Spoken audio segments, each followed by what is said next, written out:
Subscribe कीजिए हमारे channel Sonipat 24 को। सबसे पहले लेटेस्ट खबरें देखने के लिए बेल आइकन को दबाइए। हर आदमी का सपना होता है कि उसका अपना एक घर हो, लेकिन जब घर खरीदने के बाद उसके साथ धोखाधड़ी हो तो क्या हो। सोनीपत के नेशनल हाईवे 44 पर बनी मैक्स हाइट होम ड्रीम में लोगों के साथ कुछ ऐसा ही मामला सामने आया है, जहां पर उन्होंने अपनी मेहनत की पूंजी लगाकर रहने के लिए फ्लैट खरीदे थे, लेकिन अब लोगों का आरोप है कि उनके साथ बिल्डर ने धोखा किया है। एक ही फ्लैट को बिल्डर ने कई लोगों को अलग अलग बेच दिया है, जिसके नाम जो फ्लैट है वो जब फ्लैट पर आया तो कोई और रह रहा था और कोई फ्लैट के ताले को तोड़ रहा था। और जब इस मामले में वो बिल्डर से मिले तो कोई जवाब नहीं दे पाए।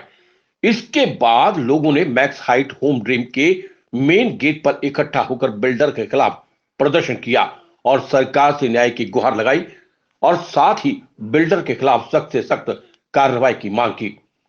लोगों ने बताया कि उन्हें सूचना मिली थी कि मैक्स हाइट ड्रीम होम्स में कई प्रकार की सुविधाएं हैं, जिसके चलते उन्होंने जमा किए एक एक पैसे से फ्लैट खरीदा है, लेकिन बिल्डर ने एक फ्लैट को कई जगह पर बेचने का काम करते हुए उनको ठगने का काम भी किया है। लोगों ने बताया कि वे लंबे समय से यहां पर रहते हैं और कुछ दिन के लिए बाहर चले गए थे, लेकिन जब आकर देखा तो उनके फ्लैट पर लगे हुए ताले टूटे पाए गए। जब जानकारी मांगी गई तो पता चला कि इसको तो और किसी ने खरीद रखा है। ऐसे में उनके साथ धोखाधड़ी की गई है। जिला प्रशासन और सरकार से न्याय की मांग करते हुए कहा कि जल्द ही सरकार उनको न्याय दिलाए। अगर जल्द ही समाधान नहीं हुआ तो वो धरने पर बैठकर विरोध जताएंगे। पूरे मामले को लेकर कुंडली थाना पुलिस को शिकायत दी गई है। सोनीपत 24 के लिए श्याम वशिष्ठ के साथ रमेश कुमार की रिपोर्ट। हम सब यहाँ पर जो है, यहाँ जो फ्रॉड हुआ है कल रात से हम लोग और ज्यादा परेशान है। जब जगह जगह हम देख रहे हैं हर फ्लोर पे कोई लॉक टूट रहा है, कोई लॉक रिप्लेस कर रहा है, तो मतलब ये समझ ही नहीं आ रहा। हमें ही नहीं पता हमारी प्रॉपर्टी, हमने जो इतनी इन्वेस्टमेंट की है, आई थिंक मेरे जैसे इंसान अगर मेरे से पूछा जाए तो मेरी बड़ी हार्ड अर्न मनी है, जो कि मैंने होम लोन लेके एक हाउस लिया है, बड़ी मुश्किल से अरेंज किया है। और उसके बाद ये पता चल रहा है कि इतना फ्रॉड हो रहा है यहाँ। जो हमारे जानने वाले लोग भी हैं, जो फ्रेंड्स में भी हैं, उनका भी पता चल रहा है कि उनका रात को लॉक तोड़ के कोई और लगा के चला गया। तो ये समझ ही नहीं आ रहा। पता चले कि हम यहाँ रह रहे हैं, बाहर कोई तोड़ के हमें कह रहा है कि चलो निकलो यहाँ से। तो एक नंबर का फ्रॉड हो रहा है यहाँ पर। मेंटेनेंस के नाम पर, मेंटेनेंस 5 इयर्स की अग्रीमेंट में लिखी हुई थी कि 5 ईयर फ्री है, लेकिन उसके बावजूद भी हमसे चार्ज किया जाता है। पोजेशन के लिए एक टर्म एंड कंडीशन रखी जाती है कि जब तक आप वो पे नहीं करेंगे आपको नहीं मिलेगा फ्लैट। तो किस चीज के लिए हमसे लिए? इलेक्ट्रिसिटी के लिए 47,000 हमसे लिए गए एक एक फ्लैट वाले से, और वो फीडर लगने के लिए प्रॉमिस किया गया, वो फीडर के जो है वहीं पर पड़े हुए हैं, आज तक नहीं लगा। हर बार हम जाते हैं, मीटिंग करके आते हैं, प्रॉमिस किए जाते हैं और उसके बाद हम लोग पूछते रह जाते हैं कब होगा। तो फ्रॉड क्या हुआ है? फ्रॉड एक फ्लैट को 4-4 बार यहाँ बिका हुआ है, तभी तो वो ताले तोड़ के हर कोई आ रहा है कि ये मेरा है, मेरा है। क्या हो रहा है ये हम ही नहीं समझ पा रहे हैं। हमारी तो नींद उड़ी हुई है। यहाँ आपसी झगड़ा हो रहा है, आपसी में झगड़ा कर रहे हैं लोग कि क्या हो रहा है हमारे साथ, ये मेरा है, मेरा है। क्या मतलब, मुझे तो यही नहीं समझ में आ रहा। मैं जिसमें रह रही हूँ, मैंने इतनी इन्वेस्टमेंट किया है, वो मेरा है भी या नहीं है। क्या मांग करते हो? मतलब मांग क्या करेंगे, यहाँ जो भी है रिजॉल्व हो। इतना जो फ्रॉड वाला इशू चल रहा है उसको रिजॉल्व करें। क्या है ये जो अरुण राठी, प्रतीक राठी, क्या इनका मुद्दा है? यहाँ पर अचानक से यहाँ पोस्टर लग जाते हैं कि रश्मि राठी फ्रॉड है, उससे कोई भी अगर आपने कराया है तो पहले आप अपना चेक कराइए फ्लैट कि आपका है या नहीं है, आप वहाँ से चेक कराएं। क्या जांच चाहते हैं आप? क्या डेफिनेटली आपको चाहिए कि मीडिया भी जो भी है उन तक एक मैसेज दे कि गवर्नमेंट जो है इसमें कुछ अपना इंटरफेयर करे कि फ्रॉड जो कर रहे हैं ये बिल्डर्स, वो कहाँ तक हमारे लिए नुकसान करने वाला है और कैसे उसको हम पार पाएं उससे। मैं अंजू मंडोली हूँ, यहाँ पे मैं फ्लैट की ओनर हूँ और हमने एक और भी फ्लैट लिया था हमने, पर बाद में मालूम पड़ा है कि वो फ्लैट जो फर्स्ट ओनर है उसके पास अब पैसे ही नहीं पहुँचे। हमने पूरा पैसे देकर पूरे पेपर्स ले लिए हैं, बट वो फर्स्ट ओनर के पास अभी तक पैसे नहीं पहुँचे हैं, तो इसीलिए उसने हमारा ताला तोड़ दिया है और फ्लैट में हमारा सामान भी पड़ा हुआ है। अभी हमें उसका कोई पता नहीं है उसके अंदर क्या है क्या नहीं है।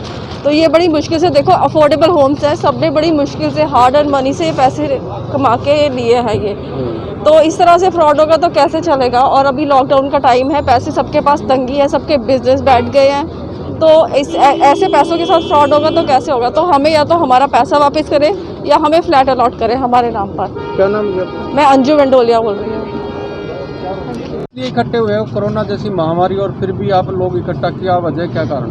वजह ये कारण है घर से इतने पैसे लगा रखे, सारे फ्लैट चोरी कर ले गए, न खा लिया सारा, 10-10 बार लूट रखे हम इनने। कैसे क्या लूट हुई है, क्या हुआ? इन्होंने हमारे फ्लैटों पे दूसरे फ्लैट वालों को बेच दिया, किसी को दे दिया, तीसरों को दे दिया, चौथे को दे दिया, ऐसे दे रखा है। पैसे घर से लगाए हैं, गरीब आदमी हम कहाँ से क्या करें। कितने का लिया था फ्लैट, किसको कैसे क्या जांच चाहते? 22-23 लाख का लिया था, 23 में जाके पड़ा था। हमने अपनी सारे जीवन की गुजर बसर से जो हमने करने के लिए कमाया था वो सब कुछ यहाँ लगा दिया है। एक आशियाना बन जाएगा जी हमारा। हमारे पास रहने को कुछ नहीं था सर। हमने इस बिल्डर का नाम सुना कि यहाँ पे अच्छी फैसिलिटी है जी, उस वजह से हम यहाँ जुड़े, अपने जीवन भर की कमाई लगाई यहाँ पे सर। और साथ साथ हमने लोन भी कराया सर।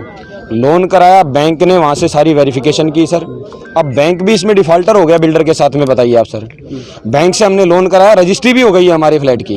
और आज हम जब उसमें रह रहे हैं तो पीछे से कोई आके हमारे फ्लैट का ताला तोड़ रहा है, वो कह रहा है जी मैं इसका ओनर हूँ। तो अब उसके लिए हम कहाँ जाएं? बिल्डर के पास जाते हैं, बिल्डर कहता है जी मैं स्कूटनी में देखूंगा, टाइम कराऊंगा। उसके बाद लॉकडाउन लग गया सर। आज हम यहाँ इतने सैकड़ों आदमी इकट्ठे हुए हैं, हम क्या करें सर? किसके पास जाएं? कौन किसको सुनवाई कराएं हम?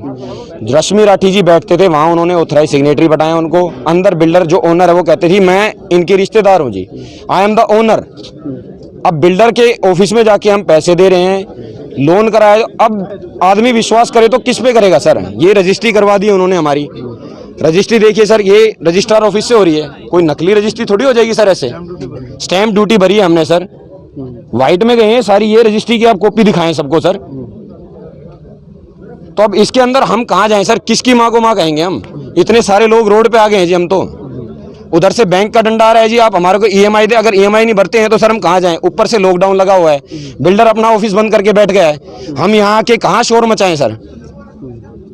तो आपसे और सरकार से हमारी हाथ जोड़ के निवेदन है कि हम जो लोग फंसे हुए हैं, हम गरीबों का पैसा निकलवाएं सर, और इस बिल्डर के खिलाफ सख्त से सख्त कार्रवाई करें, और इन सभी जो भी भाई खड़े हैं यहाँ पे उनकी सुनवाई करें सर। बस यही मैं आशा करता हूँ जी, हमारी गवर्नमेंट इनका साथ देगी। हमारा जो जितने भी खड़े हैं, मुख्यमंत्री साहब से मेरी, गृह मंत्री साहब से हाथ जोड़ के गुजारिश है कि आप इस केस को ज़्यादा से ज़्यादा टाइम देकर और जल्दी से जल्दी सोल्व करें सर। अदरवाइज ये जो गरीब आदमी है इनका मरण हो जाएगा सर। आज कोरोना के अंदर भी हम यहाँ खड़े हैं, इतने सारे लोग, अब किसको कोरोना हो जाए किसने देखा है सर? क्योंकि हम तो सब कुछ दे चुके हैं सर यहाँ पे।